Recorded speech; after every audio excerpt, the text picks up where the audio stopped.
In the vast tapestry of human spiritual experience, few texts resonate with the profound depth and enduring wisdom of the Quran. For centuries, its verses have guided, illuminated, and offered solace to millions across the globe. Tonight, we embark on a journey into the heart of its final revelations, two surahs or chapters that stand as powerful bulwarks against the unseen forces that whisper in the shadows of our existence. A close-up of an ancient leather-bound book resting on a wooden surface, ornate binding visible. We speak of Surah Al-Falaq and Surah An-Nas, chapters 113 and 114. Often recited together, these twin prayers, known as Al-Mu'awwidhatayn, the two chapters of refuge, are not merely words to be uttered, but potent invocations, shields woven from divine light against the darkness that seeks to assail the human spirit. To truly appreciate their significance, we must first understand the context in which they were revealed. Imagine, if you will, the Prophet Muhammad, peace be upon him, at a vulnerable moment. History tells us of an incident, a spell cast upon him not by a human hand alone, but by a malevolent influence, a whisper of the unseen world. It was in this moment of profound need that the divine intervention arrived directly through the angel Jibreel, revealing these very verses.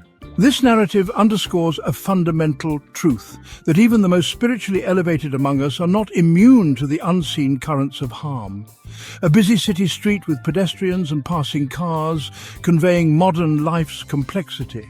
A quiet, softly lit home interior suggesting refuge, contemplation and domestic calm.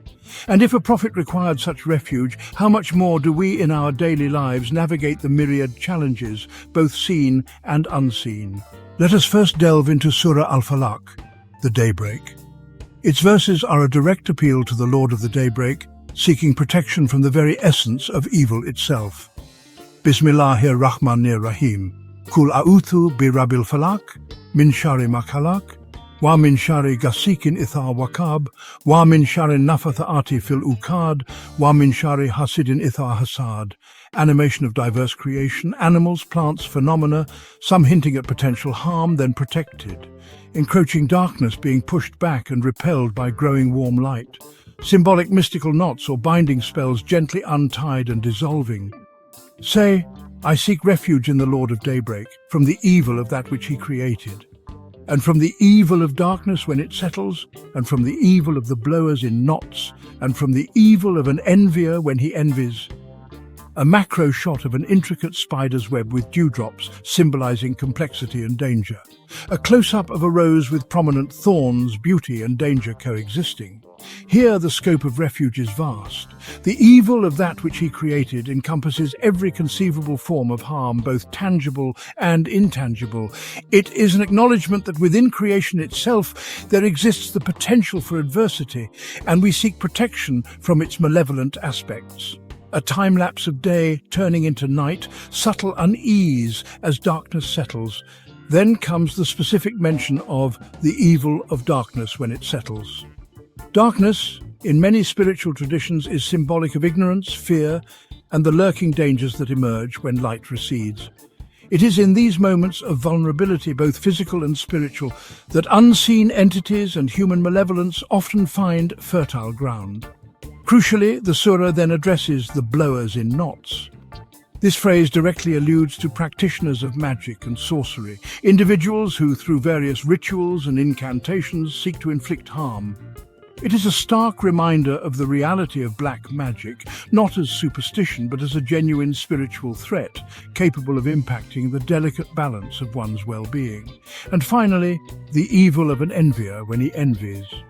Envy, a corrosive human emotion, is recognized here as a potent force that can manifest as tangible harm. It is not merely a feeling, but an energy that can carry negative consequences, often stemming from the human interaction with the spiritual realm, particularly the influence of malevolent entities who exploit such weaknesses. Surah Al-Falaq, therefore, is a comprehensive shield against external harms, from the general evils of creation to the specific threats of darkness, sorcery, and envy. It teaches us to place our trust and seek refuge in the ultimate protector, the Lord of Daybreak, who dispels all darkness with his light. A close shot of clear water flowing over smooth stones, symbolizing purity and healing. Now let us turn our attention to Surah An-Nas, mankind. This surah complements Al-Falaq perfectly, shifting our focus from external threats to the internal whispers that assail the very core of our being. Bismillahir-Rahmanir-Rahim. Kul a'udhu bi Rabbin Nas, Malikin Nas, Ilahin Nas, Min Sharil Waswasil Khanas, Allathi Yuwaswisu Fe Sudurin Nas, Min al Jinnati wan Nas. Expanding circles of light progress from lordship to sovereignty to godhood around diverse figures. A shadowy figure leans to whisper into an ear, then recoils as light appears. A glowing center represents the heart. Whispers and negative thought forms attempt to enter. Bismillahir-Rahmanir-Rahim. Kul a'udhu bi Rabbin Nas, Malikin Nas, Ilahin Nas, Min Sharil Waswasil Khanas, Allathi Yuwaswisu Fe Sudurin Nas, Min al Jinnati wan Nas. Here the refuge is sought in Allah, described by three profound attributes: Lord of mankind, Sovereign of mankind, and God of mankind. This tripartite declaration emphasizes his absolute dominion and authority over all humanity, underscoring that all ultimate power and protection reside with him.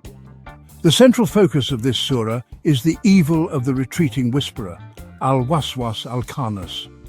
This term refers specifically to Satan, or shaitan, and the malevolent jinn who tirelessly seek to mislead and corrupt humanity. The word khanas is crucial.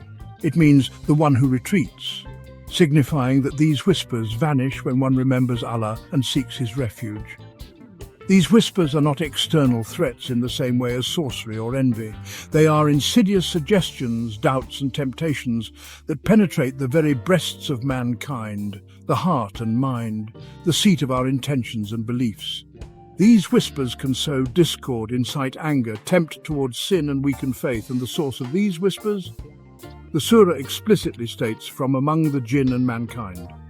This is a critical point. It acknowledges that both unseen entities, the jinn, and malicious human beings can act as agents of shaitan, whispering destructive thoughts and intentions into our minds. The jinn, unseen beings created from smokeless fire, possess free will, just like humans. While many are righteous, there are those among them who align with Satan, actively seeking to misguide.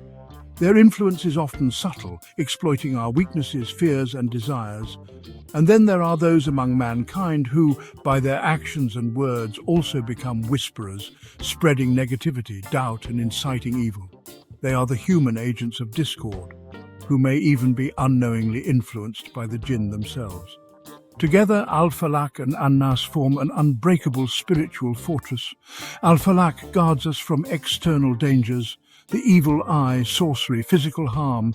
An-Nas protects us from internal corruption, the whispers of doubt, temptation and malice that originate from Satan, malevolent jinn, and even wicked humans. The spiritual benefits of these two surahs are immense. They are a direct means of seeking divine protection, fostering a profound sense of reliance on Allah and strengthening one's spiritual immune system. Regular recitation is not a mere ritual. It is a conscious act of affirming one's faith and trust. A majestic sweeping shot of a brilliant star-filled night sky, conveying vastness and awe. When we recite these surahs, we are not simply asking for protection. We are invoking the very attributes of Allah. We are acknowledging His absolute power and our complete dependence on Him. This act of humility and submission is in itself a powerful deterrent against the forces of evil. Consider the psychological impact. In a world fraught with anxieties, fears, and unseen threats, the knowledge that one can seek direct refuge in the Creator brings unparalleled peace of mind. It empowers the individual, reminding them that they are not alone in their struggles against the known and unknown. These surahs are particularly potent in countering the effects of envy and the evil eye. The concept of the evil eye, a malevolent gaze that can inflict harm, is universally recognized across cultures. Reciting Al-Falaq acts as a spiritual antidote, deflecting such negative energies.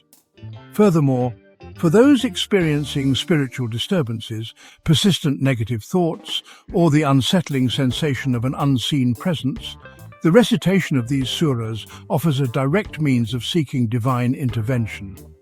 They are often used in ruqyah, the Islamic practice of spiritual healing through Quranic verses, to ward off jinn possession and black magic. The connection to the unknown, to the jinn, and to Satan is explicit. These surahs are not vague appeals, they are precise instruments designed to counter specific spiritual threats. They unveil the reality of these unseen dimensions not to instill fear, but to equip believers with the knowledge and tools to navigate them safely. Satan and his allies among the jinn thrive on human weakness, heedlessness, and forgetfulness of God. The constant whispering is designed to divert us from our purpose, to sow discord, to tempt us into sin. Al-Mu'awwidatine act as a constant reminder, a spiritual alarm that jolts us back to awareness.